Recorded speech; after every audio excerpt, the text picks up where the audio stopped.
Travellers attention പ്ലീസിൻ്റെ Ladakh സീരീസിൻ്റെ പുതിയൊരു വീഡിയോയിലേക്ക് എല്ലാവർക്കും സ്വാഗതം. കറൻ്റ്ലി ഇപ്പോൾ ഞാൻ പാങ്കോങ്ങിലാണ്. ഇന്ന് നമ്മൾ ഈ ഒരു വീഡിയോയിൽ നിങ്ങൾ കാണാൻ വേണ്ടി പോകുന്നത് പാങ്കോങ് ടു ഹാൻലെ ട്രിപ്പിൻ്റെ ഡീറ്റെയിൽസ് ആയിരിക്കും. സോ ഇപ്പം പാങ്കോങ് ലേക്ക് എന്ന് പറയുന്നത് ഇന്ത്യ ചൈന ബോർഡറിൽ വരുന്ന ഒരു ശുദ്ധജല തടാകമാണ്. അതെല്ലാവർക്കും അറിയായിരിക്കും. സോ ഏകദേശം 134 കിലോമീറ്ററോളം നീണ്ടു നടക്കുന്ന ഒരു തടാകമാണ്. ഇപ്പോൾ കറൻ്റ്ലി നമ്മൾ 3 Idiotsഉം നമ്മുടെ ദളപതി വിജയുടെ നൻപനൊക്കെ ഷൂട്ട് ചെയ്തിരുന്ന ആ ഒരു ക്ലൈമാക്സ് സീനൊക്കെ ഷൂട്ട് ചെയ്തിരുന്ന സ്ഥലത്താണ് ഇപ്പോൾ നമ്മൾ കറൻ്റ്ലി. ഇവിടെ നിന്ന് കുറേ ഫോട്ടോസും കാര്യങ്ങളൊക്കെ എടുത്തിട്ട് അടുത്തടുത്ത ഡെസ്റ്റിനേഷനിലേക്ക് തിരിക്കുക. ഒരുപാട് വ്യൂ പോയിൻറ്റ്സ് ഉണ്ടെന്ന് പറയുന്നുണ്ട്. ആ വ്യൂ പോയിൻറ്റ്സിലേക്ക് തിരിക്കുക. ഇന്നലെ നുബ്ര വാലിയിൽ നിന്ന് പാങ്കോങ്ങിലേക്ക് വന്ന സമയത്ത് നൈറ്റായി, എല്ലാവർക്കും അറിയാം. കഴിഞ്ഞ വീഡിയോയിൽ നിങ്ങൾ കണ്ടിട്ടുണ്ടായിരിക്കും.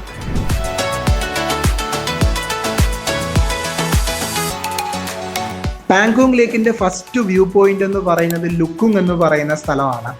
സോ നമ്മൾ നുബ്ര വാലിയിൽ നിന്ന് വരുന്ന സമയത്ത് ഫസ്റ്റ് സ്റ്റോപ്പ് പോയിന്റ് ആണ്. കൂടുതലും സ്റ്റേസ് അവൈലബിൾ ആയിട്ടുള്ള ഒരു പോയിന്റ് ആണ് ലുക്കുങ്. സോ അവിടെ നമുക്ക് ടെൻറ്റ് സ്റ്റേസും ക്യാമ്പ് സ്റ്റേസും കോട്ടേജസ് ഒക്കെ നമുക്ക് അവൈലബിൾ ആണ്. സോ നമ്മൾ ഇന്നലെ നൈറ്റ് അവിടെയായിരുന്നു സ്റ്റേ ചെയ്തിരുന്നത്. ഇവിടുത്തെ ഏറ്റവും മെയിൻ ഒരു പ്ലസ് പോയിന്റ് എന്ന് പറയുന്നത് ഏത് പ്രോപ്പർട്ടിയിൽ നിന്ന് നമ്മൾ നോക്കിയാലും നമുക്ക് കിട്ടുന്ന വ്യൂ എന്ന് പറയുന്നത് പാങ്കോങ് ലേക്കിൻ്റെ ആ വിഷ്വൽ ബ്യൂട്ടിയാണ്. സോ സൺറൈസ് സമയത്ത് അതിനേക്കാളും ഭംഗിയാണ് നമുക്ക് പാങ്കോങ് ലേക്ക് കാണാൻ വേണ്ടി. പിന്നെ ഇവിടുത്തെ ഒരു മെയിൻ കൺസ്ട്രെയിൻ ഞാൻ നുബ്ര വാലിയിൽ പറഞ്ഞതുപോലെ തന്നെ നമുക്ക് ഇലക്ട്രിസിറ്റിയുടെ കൺസേൺ തന്നെയാണ്. ഇവിടെയും ജനറേറ്റർ വഴിയാണ് വർക്ക് ചെയ്യുന്നത്. സോ ഒരു 11 o'clock 12 o'clock നൈറ്റ് ആവുന്ന സമയത്ത് കംപ്ലീറ്റ് പവർ സപ്ലൈ നമുക്ക് കട്ടാവും. അതേപോലെ മോർണിംഗ് നമുക്ക് പവർ സപ്ലൈ ഉണ്ടാവത്തില്ല. പിന്നെ ഹോട്ട് വാട്ടർ ആണെങ്കിലും സോളാർ പവർ യൂസ് ചെയ്തിട്ടാണ്. കുക്കിങ്ങിനാണെങ്കിലും അവിടുത്തെ ടൂറിസ്റ്റിനും ഗസ്റ്റിനൊക്കെ അവർ പ്രൊവൈഡ് ചെയ്യുന്നത് hot water solar power use ചെയ്തിട്ടാണ്. സോ മോർണിംഗ് ഒരു 6 to 7 തുടങ്ങിക്കഴിഞ്ഞാൽ ഒരു 8 o'clock 9 o'clock ഒക്കെ ആവുന്ന സമയത്ത് നമ്മൾ മാക്സിമം നമ്മുടെ മോർണിംഗ് റുട്ടീൻസ് ഒക്കെ കംപ്ലീറ്റ് ചെയ്യാം.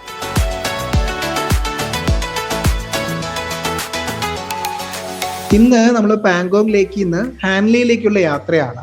നമ്മുടെ ഹാൻലെ ഹോം സ്റ്റേയിലേക്ക് ഏകദേശം 260 കിലോമീറ്ററോളം നമുക്കിന്ന് കവർ ചെയ്യാനുണ്ട്. അതിൽ ആദ്യത്തെ ഒരു 50-60 കിലോമീറ്റർ നമ്മൾ പാങ്കോങ് ലേക്കിൻ്റെ തീരത്തോടുകൂടിയുള്ള യാത്രയാണ്. ചെറിയ ചെറിയ വില്ലേജസ് കവർ ചെയ്തിട്ടാണ് നമ്മൾ പോകുന്നത്. അപ്പോൾ ഈ പോകുന്ന വഴിക്ക് പല വ്യൂ പോയിന്റിലും നമുക്ക് ലേക്സിൻ്റെ പല വിഷ്വൽസ് ആണ് നമുക്ക് എക്സ്പീരിയൻസ് ചെയ്യാൻ വേണ്ടി പറ്റുന്നത്. ചിലയിടത്ത് ഗ്രീൻ കളറാണ്, ചിലയിടത്ത് ബ്ലൂയിഷ് കളറാണ്.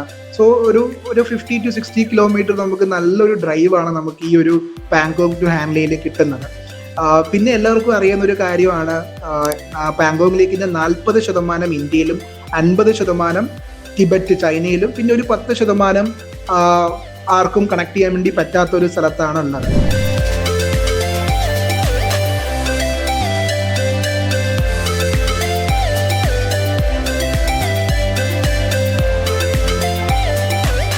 ഇപ്പോൾ കറണ്ട് നമ്മൾ പാങ്കോങ് ലേക്കിൻ്റെ ലാസ്റ്റ് ഒരു വില്ലേജ്, ചെറിയൊരു വില്ലേജാണ്. അധികം ഹോം സ്റ്റേസോ കോട്ടേജസോ ഒന്നുമില്ല. കാങ്സെറ്റ് എന്നാണ് ആ വില്ലേജിൻ്റെ പേര്. നമ്മൾ നുബ്ര വാലിയിൽ നിന്ന് വരുന്ന സമയത്ത് ലാസ്റ്റ് ലേക്ക് വ്യൂ പോയിൻ്റ് എന്നാണ് പറയുന്നത്. അധികം തിരക്കോ അധികം ആൾക്കാരും ഇല്ലാത്തൊരു സ്ഥലമാണ്. കുറച്ച് തിരക്ക് മാത്രമേ ഉള്ളൂ. ലുക്കുങ് എന്ന് പറയുന്ന വില്ലേജിന്റെ സ്റ്റേ ഓപ്ഷൻസ് കൂടാതെ സ്പാമിക് എന്ന് പറയുന്ന വില്ലേജ്, പിന്നെ മാൻ എന്ന് പറയുന്ന വില്ലേജ് ഉണ്ട്, മെറിക് എന്ന് പറയുന്ന വില്ലേജ്, ഇതെല്ലാം പാങ്കോങ് ലേക്കിന്റെ സൈഡിൽ തന്നെയാണ് വരുന്നത്.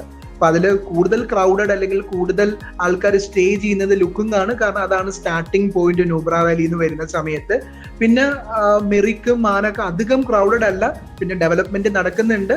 സോ സ്പാൻമിക്കും മെറിക്കും മാനൊക്കെ നമുക്ക് ട്രൈ ചെയ്ത് നോക്കാൻ പറ്റുന്ന വില്ലേജസ് ആണ് സ്റ്റേ ചെയ്യാൻ വേണ്ടി. സോ അപ്പം ഞാനിപ്പം വന്ന വഴിക്ക് മെറിക്കിൽ ഒരുപാട് കൺസ്ട്രക്ഷൻസ് നടക്കുന്നുണ്ട്. അപ്പോൾ അവിടെ ഹീറ്ററും മീൻസ് നമ്മളെ ഗെയ്സർ ഉണ്ടല്ലോ, ഗെയ്സറൊക്കെ അവർ വെളിയിൽ വെക്കുന്നുണ്ട്. അപ്പം എന്തായാലും വരുന്ന വർഷങ്ങളിൽ നല്ല രീതിക്കുള്ള ഡെവലപ്മെൻറ്റ് വരും. അപ്പം ഈ ക്ലൈമറ്റിക് ഇഷ്യൂസ് വന്നാലും നമുക്കത് മാനേജ് ചെയ്യാൻ വേണ്ടി പറ്റും. കാരണം നമുക്ക് ഏറ്റവും കൂടുതൽ ആവശ്യം എന്ന് പറയുന്നത് ചൂടുവെള്ളമാണല്ലോ. അപ്പോൾ അതുണ്ടെങ്കിലേ നമുക്കിവിടെ സസ്റ്റെയിൻ ചെയ്യാൻ വേണ്ടി കഴിയുള്ളൂ. അപ്പോൾ മെയിൻലി അത് നമുക്ക് വാഷിങ്ങിനാണെങ്കിലും നമുക്ക് നമ്മുടെ പേഴ്സണൽ പർപ്പസിനാണെങ്കിലും വെള്ളം ഡ്രിങ്കിങ്ങിനാണെങ്കിലും ഒക്കെ നമുക്ക് നല്ല രീതിക്കുള്ള ചൂടുവെള്ളം കിട്ടിയാലാണ് നമുക്ക് സസ്റ്റെയിൻ ചെയ്യാൻ വേണ്ടി പറ്റുള്ളൂ എന്തായാലും. സോ എനിവേ നമ്മൾ ഹാൻലെയിൽ നിന്നാണ് വരികയാണെങ്കിൽ ഫസ്റ്റ് നമ്മൾ കവർ ചെയ്യുന്ന വില്ലേജ് ഈ കാങ്സെറ്റ് എന്ന് പറയുന്ന ഒരു ചെറിയൊരു വില്ലേജാണ്. അപ്പോൾ നിങ്ങൾക്ക് കാണാൻ വേണ്ടി പറ്റും. അധികം സ്റ്റേസ് ഒന്നും ഇല്ല ഇവിടെ. കൂടുതലും സോളാർ വെച്ചിട്ടുള്ള ഒരുപാട് സെറ്റപ്പുകളുണ്ട്. അപ്പോൾ വരുന്ന വർഷങ്ങളിൽ ഒരുപാട് വ്യത്യാസങ്ങൾ വരും. ഞാൻ കഴിഞ്ഞ ദിവസം ഒരു പോസ്റ്റ് ഉണ്ടായിരുന്നു കഴിഞ്ഞ മാസം. അപ്പോൾ ഞാൻ ഈ ട്രിപ്പ് നടത്തുന്നത് ഇപ്പോൾ ജൂണിലാണ്. അപ്പോൾ കഴിഞ്ഞ മാസം തന്നെ ഏകദേശം 75,000-ഓളം മീൻസ് നമ്മുടെ ടൂറിസ്റ്റ് ലേയിൽ വിസിറ്റ് ചെയ്തു എന്ന് പറഞ്ഞിട്ട് ഞാൻ കണ്ടായിരുന്നു. അപ്പോൾ നല്ല രീതിക്കുള്ള റഷ് ഉണ്ട്, നല്ല രീതിക്ക് ആൾക്കാർ വരുന്നുണ്ട്. അപ്പോൾ എല്ലാവർക്കും വരാമെന്നുള്ളതേ ഉള്ളൂ. അത് നമ്മൾ കറക്റ്റ് രീതിക്കുള്ള പ്ലാനിങ്ങും പ്രിപ്പറേഷനും ഉണ്ടെങ്കിൽ, നേരത്തെ പറഞ്ഞതുപോലെ തന്നെ ഒരു 7 to 8 days ഉണ്ടെങ്കിൽ നമുക്ക് നല്ല രീതിക്ക് എക്സ്പീരിയൻസ് ചെയ്യാൻ വേണ്ടി പറ്റുന്ന, എന്തായാലും എക്സ്പീരിയൻസ് ചെയ്തിരിക്കേണ്ട ഇന്ത്യയിലെ തന്നെ വൺ ഓഫ് ദ ബ്യൂട്ടിഫുൾ പ്ലേസാണ് ലേ ലഡാക്ക് എന്ന് പറയുന്നത്. സോ എന്തായാലും എല്ലാവരും വിസിറ്റ് ചെയ്യുക. അപ്പോൾ നമുക്കിത് ഒരു ലിമിറ്റേഷൻ ഉണ്ടാകുമല്ലോ എനിക്ക് പല വീഡിയോസും കാണിച്ചു തരാനും വേണ്ടി. നമ്മൾ സെൽഫായിട്ട് കണ്ണിലൂടെ കാണുന്ന കാര്യങ്ങൾ ഒരിക്കലും ക്യാമറയിൽ ക്യാപ്ചർ ചെയ്ത് കഴിഞ്ഞാൽ അതിനുള്ള ഒരു എന്താണ് സാറ്റിസ്ഫാക്ഷൻ ആർക്കും കിട്ടത്തില്ല. സോ എൻ്റെ ഒരു മോട്ടീവ് എന്ന് പറയുന്നത് മാക്സിമം ആൾക്കാർ ലേയിൽ വരിക, അതാണ് എൻ്റെ ഈ ഒരു വീഡിയോയിലൂടെ ഞാൻ കൊണ്ട് ഉദ്ദേശിക്കുന്നത്. സോ മാക്സിമം ആൾക്കാർ ലേയിൽ വരിക, എല്ലാവരും ഈ പറയുന്ന സ്ഥലങ്ങൾ കവർ ചെയ്യുക, നല്ല നല്ല സ്റ്റേസ് കണ്ടെത്തുക. ഒരുപാട് സ്റ്റേസ് നമുക്ക് അവൈലബിൾ ആണ്. അപ്പോൾ അതിനുള്ള പ്രിക്കോഷൻസ് എടുക്കുക എന്നുള്ള കാര്യം മാത്രമേ ഉള്ളൂ. വരുന്ന വർഷങ്ങളിൽ ഒരുപാട് മാറ്റങ്ങൾ ഉണ്ടാവും. അപ്പോൾ അതാകുമ്പോഴത്തേക്ക് പിന്നെയും നമുക്ക് ഈ മെയിനായിട്ടുള്ള ഇഷ്യൂസൊക്കെ കുറേയൊക്കെ സോർട്ട് ഔട്ട് ചെയ്ത് കിട്ടുമായിരിക്കും എന്തായാലും.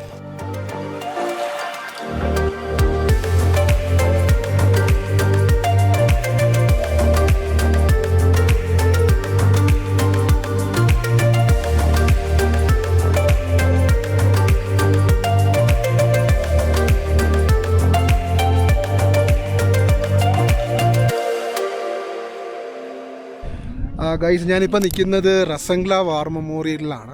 നമ്മൾ പാങ്കോങ്ങിൽ നിന്ന് ഹാൻഡ്ലേയിലേക്ക് പോകുന്ന വഴിക്ക് ചുഷ്കിൽ എന്ന് പറയുന്നൊരു വില്ലേജ് ആണെന്ന് തോന്നുന്നു, എനിക്ക് കറക്റ്റ് അതിൻ്റെ പ്രൊനൗൺസിയേഷൻ അറിയത്തില്ല.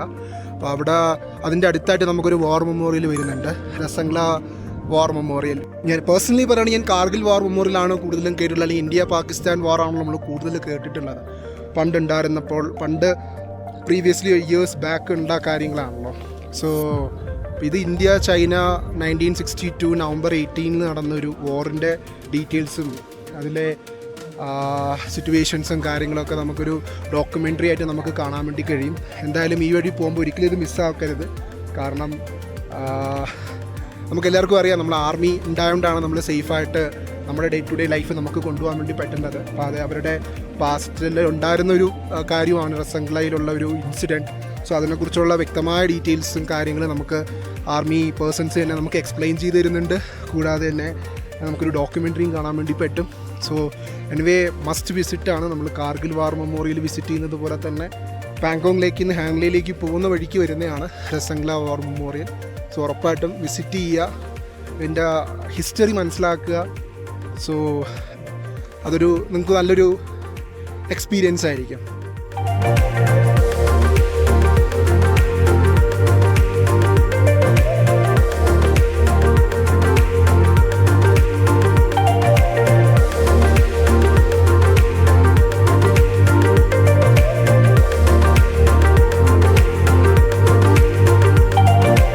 റസംഗ്ല വാർ മെമ്മോറിയൽ കഴിഞ്ഞാൽ നമ്മൾ ഹാൻഡ്ലേയിലേക്ക് പോകുന്ന റോഡ് നല്ല സ്ട്രെയിറ്റ് റോഡാണ്, നല്ലൊരു ഡ്രൈവാണ് നമുക്ക് അവിടെ കിട്ടുന്നത്, നല്ലൊരു എക്സ്പീരിയൻസ് ആണ്.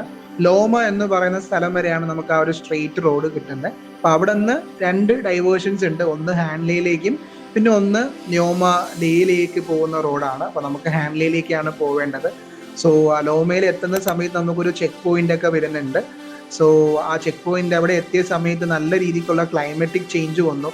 സഡൻലി നല്ല രീതിക്ക് വിൻഡിയായി, മഴ കാര്യങ്ങളൊക്കെ ആയി, സഡൻലി ഉള്ള ഒരു ക്ലൈമറ്റിക് ചേഞ്ച് ആയിരുന്നു. പിന്നെ ഈ ഒരു ട്രാവലിങ്ങിൽ നമ്മൾ മെയിൻലി ശ്രദ്ധിക്കേണ്ട വേറൊരു കാര്യം, നമ്മൾ പല സ്ഥലങ്ങളിലൂടെ ട്രാവൽ ചെയ്യുന്ന സമയത്ത് നമുക്ക് പല ചെക്ക് പോയിന്റ്സ് ഉണ്ടാവും. ചിലയിടത്ത് നമ്മുടെ പെർമിറ്റ് ചോദിക്കുന്നതായിരിക്കും, ചിലയിടത്ത് നമ്മുടെ ജസ്റ്റ് നമ്മുടെ വണ്ടിയുടെ നമ്പരും പേരും ചോദിക്കാൻ വേണ്ടിയായിരിക്കും.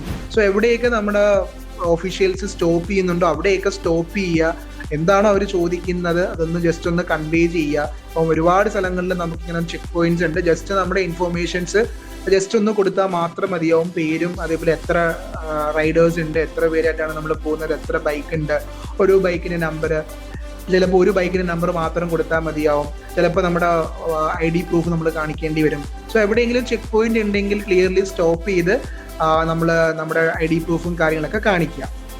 പാങ്കോങ്ങിലേക്ക് ഇന്ന് ഹാൻഡ്ലേയിലേക്ക് പോകുന്ന റോഡെന്ന് പറയുന്നത് ആസ് എ റൈഡർ നമുക്ക് നല്ലൊരു എക്സ്പീരിയൻസ് ആണ് കിട്ടുന്നത്. അങ്ങനെ വലിയ ഓഫ് റോഡോ കാര്യങ്ങളോ ഒന്നും വരുന്നില്ല. ചിലയിടത്ത് കൺസ്ട്രക്ഷൻ നടക്കുന്നതല്ലാതെ നമുക്ക് അങ്ങനെ വലിയൊരു ബുദ്ധിമുട്ടോ ഒന്നും ഇല്ലാത്തൊരു ദിവസമായിരുന്നു പാങ്കോങ് ടു ഹാൻഡ്ലേ എന്ന് പറയുന്നത്. അപ്പോൾ ലോമയിൽ എത്തിയ സമയത്താണ് ക്ലൈമറ്റിക് ഒക്കെ ഭയങ്കര രീതിക്ക് ചേഞ്ച് വന്നതും മഴയും കാര്യങ്ങളൊക്കെ ആയത്. നല്ല വിൻഡി ആയിരുന്നു, ഡസ്റ്റ് കൊണ്ടുള്ള സ്റ്റോം എല്ലാം ഉണ്ടായിരുന്നു. അപ്പോൾ നമ്മൾ അവിടെ ജസ്റ്റ് ഒന്ന് റെസ്റ്റ് ചെയ്തിട്ട് അവിടെയാണ് ലാസ്റ്റ് ഒരു ഫുഡ് സ്പോട്ടും കാര്യങ്ങളൊക്കെ നമുക്ക് ഉള്ളത്. അവിടെ നിന്ന് പിന്നെ ഒരു 50ഓളം കിലോമീറ്റർ ഉണ്ട് നമുക്ക് ഹാംലിയിലേക്ക്. ആ റോഡും നമുക്ക് ഭയങ്കര ഒരു സീനിക് ഡ്രൈവാണ് നമുക്ക് എക്സ്പീരിയൻസ് ചെയ്യാൻ വേണ്ടി പറ്റുന്നത്. ആ പോകുന്ന വഴിക്ക് തന്നെ മിംഗ്ല പാസിലേക്ക് പോകാനുള്ള ഡൈവേർഷൻ നമുക്കുണ്ട്. സോ ഹാംലയിലെ ഹോം സ്റ്റേ നമ്മൾ ലക്ഷ്യം വെച്ചിട്ടുള്ള യാത്രയായിരുന്നു. സോ എന്തായാലും നമ്മൾ അടുത്ത ദിവസം നമ്മൾ പോകുന്നത് ഒമിംഗ്ല പാസിലേക്കാണ്. സോ അതിന്റെ വിശേഷങ്ങൾ നമുക്ക് അടുത്ത വീഡിയോയിൽ കാണാം.